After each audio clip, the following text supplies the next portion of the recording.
데살로니가전서 2장 13절부터 20절 말씀까지 우리 한 절씩 교독하겠습니다. 이러므로 우리가 하나님께 끊임없이 감사함은 너희가 우리에게 들은 바 하나님의 말씀을 받을 때 사람의 말로 받지 아니하고 하나님의 말씀으로 받음이니 진실로 그러하도다. 이 말씀이 또한 너희 믿는 자 가운데에서 역사하느니라. 형제들아, 너희가 그리스도 예수 안에서 유대에 있는 하나님의 교회들을 본받는 자 되었으니 그들이 유대인들에게 고난을 받음과 같이 너희도 너희 동족에게서 동일한 고난을 받았느니라. 유대인은 주 예수와 선지자들을 죽이고 우리를 쫓아내고 하나님을 기쁘시게 하지 아니하고 모든 사람에게 대적이 되어 우리가 이방인에게 말하여 구원받게 함을 그들이 금하여 자기 죄를 항상 채움에 노하심이 끝까지 그에게 임하였느니라. 형제들아, 우리가 잠시 너희를 떠난 것은 얼굴이요 마음은 아니니 너희 얼굴 보기를 열정으로 더욱 힘썼노라. 그러므로 나 바울은 한 번, 두 번 너희에게 가고자 하였으나 사탄이 우리를 막았도다. 우리의 소망이나 기쁨이나 자랑의 면류관이 무엇이냐? 그가 강림하실 때 우리 주 예수 앞에 너희가 아니냐? 너희는 우리의 영광이요 꿈이니라. 아멘. 13절 말씀이 이 시대에 우리에게 좀 굉장한 도전이 됩니다. 특히 말씀을 전하는 저에게는 굉장히 묵직하게 다가옵니다. 왜냐하면 오늘날 적지 않은 사람이 설교를 들을 때 교양 광자 듣듯 하기 때문에 그렇습니다. 성경을 듣는다는 것, 그리고 예배를 들으면서 하나님 말씀을 듣는다는 것은 교양 광자를 듣는 것하고는 다릅니다. 종교 강의 들으러, 교양을 더 쌓으러 가장 많은 사람들이 읽은 베스트셀러이고 또 인류 문명의 그리고 문화의 두 축, 헬레니즘과 헤브라이즘. 헤브라이즘의 핵심이 성경이니까 그런 어떤 지식을, 교양을 쌓기 위해서 교회에 나오는 것.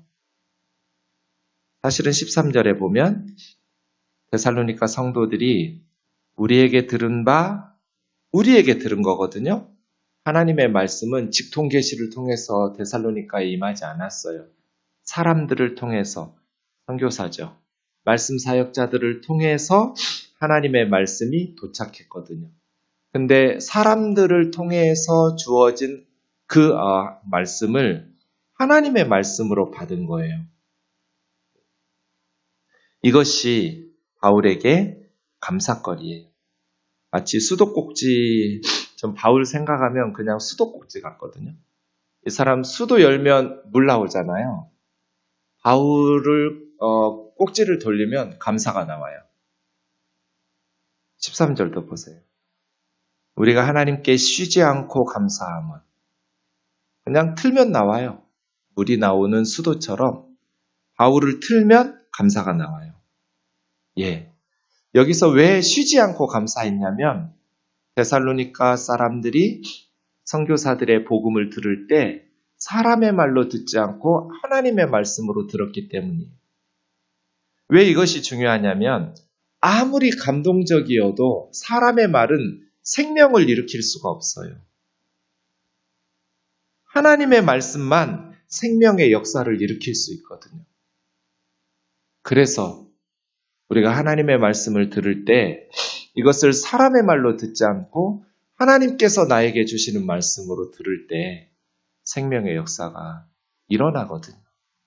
그게 바울에게 감사의 제목이었어요. 우리에게 들은 바 하나님의 말씀을 받을 때 사람의 말로 아니하고 하나님의 말씀으로 받으니 진실로 그러하다.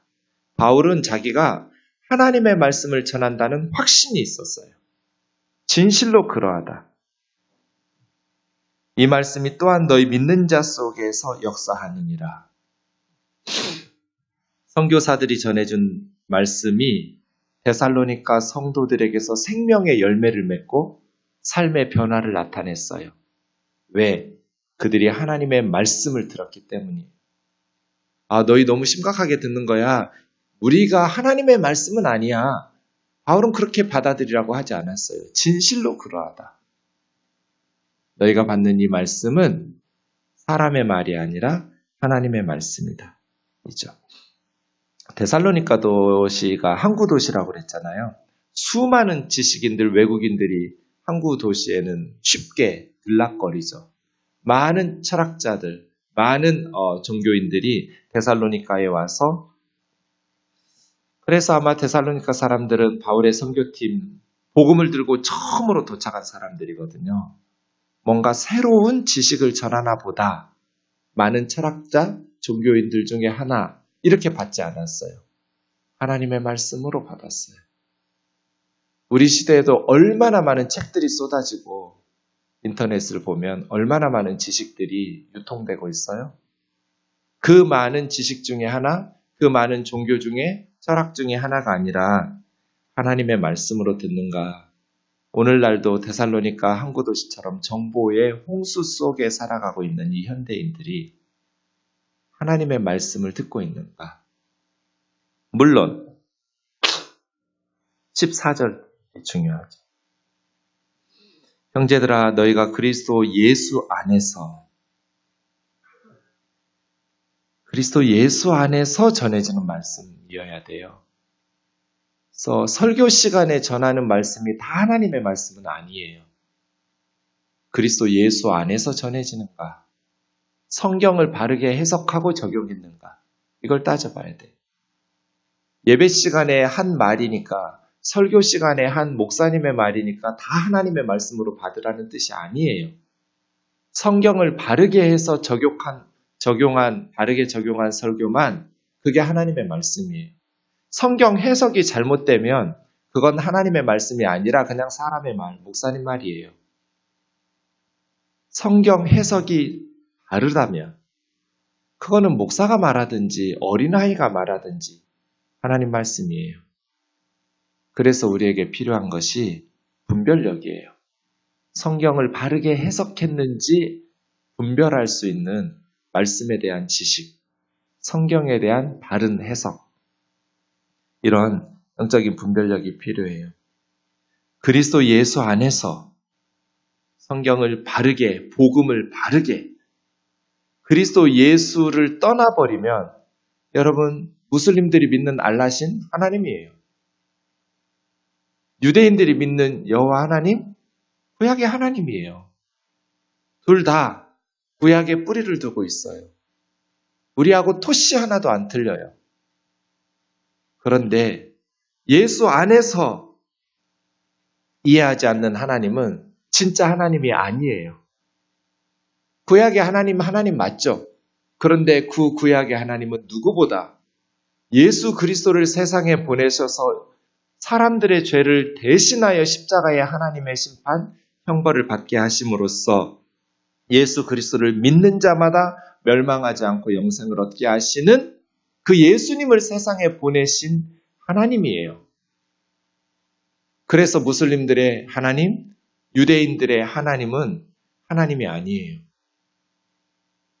니고데모같이 랍비고 바리새인이고 사내들인 공의 의원이었다 할지라도 거듭나지 않으면 예수 그리스도를 믿음으로 영접하지 않으면 하나님 나라 들어가시는커녕 보지도 못할 거라고 주님 말씀하신 것처럼 하나님은 누구보다도 그리스도 예수 안에서 자기 자신을 온전히 계시하시고 구원하시는, 코란 지켜서 모세 율법 지켜서 구원받는 것이 아니라 예수 그리스도의 십자가의 대속적인 죽음과 부활의 복음을 믿음으로 구원하시는 하나님.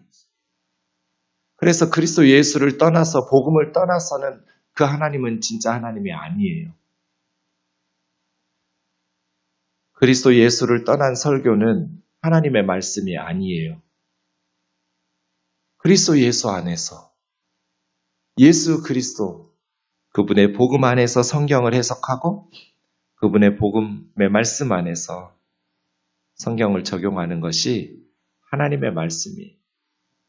바울은 구약을 통해서 예수 그리스도의 십자가와 부활의 복음을 전했어요. 이것은 하나님의 말씀이에요. 사람들이 고안해낸 것도 아니고 사람들이 지어낸 논리나 철학과 이론이 아니에요. 하나님께서 시작하셨고 하나님께서 완성하신 하나님의 말씀이고 하나님의 구원이고 하나님의 복음이죠. 그래서요. 하나님의 말씀을 분별할 수 있는 영적인 분별력을 가지고 성경의 해석과 적용이 바를 때 이 말씀은 사람의 말이 아니라 하나님의 말씀이에요. 우리가 그렇게 하나님의 말씀으로 받을 때 역사해요. 생명의 역사가 나타나요. 내 속에 말씀의 역사가 없다면, 은혜가 메말랐다면 하나님의 말씀을 대하는 나의 자세에 문제가 있지 않은가 하고 한번 점검해 보세요. 하나님의 말씀은 반드시 역사하시거든요. 하나님의 말씀은 반드시 일하세요. 만약에 하나님의 말씀이 내 안에서 일하지 않고 계시고 역사하지 않는다면 말씀 앞에 나의 태도, 나의 자세가 잘못된 것 아닌가? 아마 분명히 그럴 거예요. 말씀 앞에는 언제나 두 가지가 필요하거든요. 정직하고 겸손해야 돼요. 말씀 앞에 교만한데 어떻게 그 말씀이 그 사람을 변화시키겠어요? 말씀 앞에 정직하지 못한데 그 말씀 가지고 설교하고 이용해 먹기나 하지 그 말씀을 전하는 자를 변화시킬 수는 없거든요. 그래서 언제나 말씀 앞에 설 때는 정직하고 겸손하게 서야 돼요. 그럼 반드시 그 말씀은 우리를 변화시켜요. 14절 다시요. 형제들아 너희가 그리스도 예수 안에서 유대에 있는 하나님의 교회를 본받는 자 되었으니 유대에 있는 하나님의 교회 엄청난 박해 가운데 있었던 처음 시작된 유대 교회들도 고난을 받았다. 데살로니가 교회도 박해죠. 너희가 유대인들에게 고난 받음과 같이 저희가 유대인들에게 고난을 받음과 같이 너희도 여러 나라 사람들에게 동일한 고난을 받고 있느니라. 유대인들에 대한 바울의 논박 구절인데요. 유대인들은 네 가지예요. 첫째, 주 예수와 선지자들을 죽이고 왜요? 영적인 분별력이 없었기 때문에. 둘째, 우리를 쫓아내고 바울의 선교팀을 쫓아내고 셋째, 하나님을 기쁘시게 하지 않고 모두 다 하나님을 위해서라고 교회를 핍박하고 있지만 하나님을 기쁘시게 하는 게 아니고 넷째, 모든 사람에게 대적이 되어 모든 사람의 증오심을 가지고 있는 타키투스가 그랬어요. 유대인들은 동족이 아닌 모든 사람에게 적대적 증오심을 가지고 있는 사람들이라고. 그래서요. 누구보다 바울이 잘 알죠. 자기가 한때 이 기독교를 누구보다 앞장서서 박해했던 사람이니까. 유대인들은 예수를 죽이고 선지자들을 죽이고 복음을 전하는 사람들을 쫓아내고 하나님을 기쁘시게 하지 아니하고 모든 사람에 대해서 교만한 마음으로 증오심과 적대심을 가지고 사는 사람들. 우리가 이방인에게 말하여 구원 얻게 함을 저희가 금하여 자기 죄를 항상 채우매 노하심이 끝까지 저에게 임하였느니라. 선지자들과 예수님을 죽임으로 시작해서 채움으로 하나님의 노하심을 채우고 있다. 아구까지 가득 차게 끝까지 채웠다 이 말은 아구까지 가득 채웠다는 거예요. 하나님의 심판을. 1장 10절에 보시면 우리는 장래 노하심에서 예수님이 건져주실 텐데 장래의 노하심에서 우리를 건지시는 예수. 그런데 유대인들은 장래 하나님의 노하심을 끝까지 채워가고 있는 어리석은 사람들. 17절이요. 형제들아 저는 이 부분이 진짜 사도의 위대성이라고 생각해요. 참된 사도됨이란 참된 위대함이란 한 영혼을 위해서 안절부절하지 못하고 염려하고 기도하고 애탐을 가지고 돌보는 것. 한 영혼 한 영혼을 위해서 안절부절 못하는 게 위대한 것이지 눈 하나 깜짝 안 하고 이건 위대한 게 아니에요. 참된 사도는 한 영혼 때문에 부들부들 떨어요. 한 영혼 때문에 안절부절 못해요. 그래서 염려하고 기도하고 애탐을 가지고 한 영혼 한 영혼을 돌보죠. 형제들아, 우리가 잠시 너희를 떠난 것은 얼굴이고 마음은 아니다. 어제 말씀드린 것처럼 급히 떠날 수밖에 없었어요. 데살로니가의 유대인들이 조직폭력배를 동원해서 바울을 죽이고 엄청난 소동이 데살로니가에 이루어져서 성도들의 교회의 형제 자매들의 안전을 위해서 베레아로 도망칠 수밖에 없었어요. 한밤중에. 이 젖먹이 아이를 떼어놓고 떠나는 엄마 같았어요. 우리가 얼굴로는 너희와 함께 있지 않지만 마음은 떠난 적이 없다. 항상 내 마음은 너희와 함께 있었다. 너희 얼굴 보기를 열정적으로 더욱 힘썼노라. 그러므로 나 바울은 한 번, 두 번 너희에게 가고자 하였으나 사탄이 우리를 막았도다. 왜 가고 싶었냐면 3장 10절에 보시면 주야로 심히 간구함은 너희 얼굴을 보고 너희 믿음이 부족한 것을 보충하게 하려 함이라. 바울이 왜 이렇게 데살로니가에 방문하기를 도모했냐면 부족한 믿음을 보충해주고 싶어서예요. 성도들에게 대접받으려고가 아니에요. 충분히 양육을 못하고 떠났어요. 데살로니가에서. 그래서 데살로니가 성도들의 부족한 부분들, 아직 충분히 가르치지 못하고 세우지 못한 젖먹이 어린아이 같은 성도들을 다시 방문해서 말씀을 양육하고 세워주고 싶었는데 계속 사탄이 막았어요. 어떤 역할로 막았는지는 모르겠어요. 유대인들이 반해하고 박해하고 있었고 아니면 육체적인 질병 때문인가 고린도의 상황이 지금 여기를 비울 수 없는 상황인가 고린도에서 편지 쓰고 있거든요. 아니면 야손이라는 사람의 집에서 교회가 시작됐는데 야손이 보장을 했거든요. 어떤 법적인 금지령을 내렸던 데살로니가 상황입니다. 하여간 데살로니가로 다시 바울이 돌아가는 건 불구덩이 속으로 들어가는 거예요. 죽이려고 조폭들이 움직이고 있었으니까요. 그런 위험한 일이지만 열정적으로 힘썼어요. 데살로니가에 다시 가기를. 근데 사탄이 막았어요. 우리의 소망, 바울의 소망이 뭐였을까요? 바울의 기쁨은 무엇이고 바울의 자랑은 무엇이었을까요? 구원받은 성도들이었어요. 나의 기쁨도 너희고 나의 소망도 너희고 교회가 없이는 바울은 아무것도 그의 인생에 의미가 없었어요. 바울의 소망, 바울의 기쁨, 바울의 자랑의 면류관은 자기가 복음을 전해서 세워진 성도들이었어요. 우리가 세상에 나올 때 어제 우리 초등부 은갈치 전도사님이 아빠가 됐어요. 아들을 낳았어요. 아이가 태어날 때 빈손으로 세상에 와요. 뭔가 가지고 세상에 태어나는 아이는 없어요. 또 천국에 갈 때 빈손 들고 가요. 이 세상의 것들 다 놓고 가죠. 하지만 우리가 천국에 우리 학벌도 지식도 명예도 돈도 물질도 아무것도 못 가져가지만 천국에 우리의 면류관이 있어요. 우리를 통해서 구원받은 성도들이에요. 빈손 들고 왔다가 빈손 들고 가는데 아무것도 못 가져가는 것 같지만 사실은 가장 소중한 걸 데리고 가요. 사람들이. 우리가 기도하고 우리가 복음을 전해서 구원했던 천국에서 우리 곁에 우리를 통해서 구원받은 사람들이 많아질 수 있기를 원합니다. 어제 한 수예배에 미국에서 오신 분 만나서 잠깐 대화했는데요. 그렇게 복음을 열심히 전하시더라고요. 열정적인 불자였는데 대학 다닐 때는 성철 스님이 이름을 지어줄 만큼 그런데 불교에서 아무런 답을 얻고 너무 공허했어요. 우연찮게 전도를 받고 예수님을 만나서 삶이 달라졌어요. 이 예수님 전하고 싶은 거죠.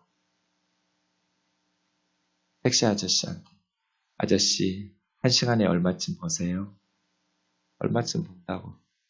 내가 3시간 일할 돈 줄 테니까 우리 교회 가서 예배 한번 안 드려보실래요? 그러자고. 그렇게 전도하고 복음을 전하더라고요. 우리가 아무것도 못 가지고 가요. 그런데 우리가 전해준 예수 그리스도의 복음으로 구원받은 사람들과 함께 갈 수 있어요. 천국에. 그렇죠? 바울의 자랑, 이 세상에 다 두고 갈 걸 뭘 자랑하겠어요? 바울의 소망, 썩어질 게 뭘 소망하게 돼요? 바울의 기쁨, 이 세상의 것이 아니라 너희다도, 나의 소망도 나의 기쁨도 나의 자랑의 면류관도 바로 너희들이라. 주님이 강림하실 때 우리 주 예수 앞에 있는 너희가 나의 소망이고 나의 기쁨이고 나의 자랑의 면류관이라. 너희는 우리의 영광이요 우리의 기쁨이라고. 이러한 은혜가 우리에게도 있기를 원합니다. 기도하겠습니다. 살아계신 하나님 아버지, 오늘도 우리를 깨우사 첫 시간 하나님 앞에 나와 예배함으로 기도함으로 열고 하루를 시작하게 하시니 감사합니다.